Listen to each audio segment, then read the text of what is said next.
We should talk about that moment from Survivor the other night. I don't even watch the show, and my dad actually showed me the clip just earlier today, having to do with a woman named Eva who's on the autism spectrum, and a guy named Joe who comforts her after she won a big game.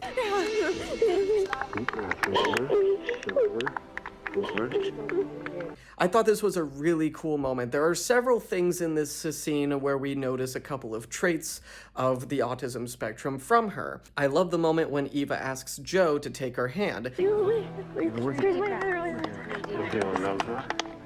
It's kind of an interesting show of her wanting to feel something. Typically, if an autistic person is going through a moment of overstimulation or is feeling really overwhelmed, a certain kind of touch is actually very comforting to them. I loved how Joe was telling Eva to just breathe, to kind of like concentrate on her breathing to calm down.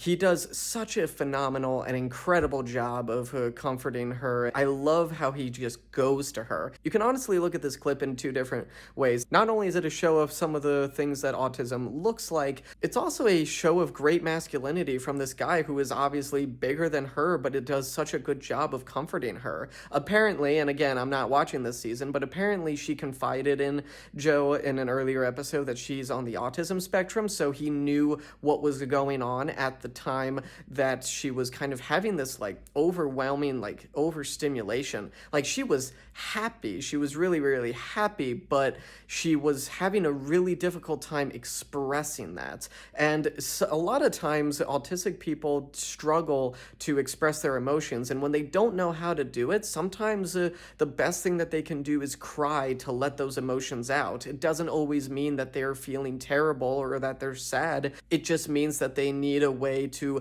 let it all out. And Joe understood this, and he was a great comfort to her. I absolutely loved it. It almost brought me to tears both times that I watched it. I think moments like these are really special, and I'm really glad that a show like Survivor highlighted a moment like this that teaches you a little bit something about the autism spectrum, but also shows you how people who are not on the spectrum can comfort a person like her.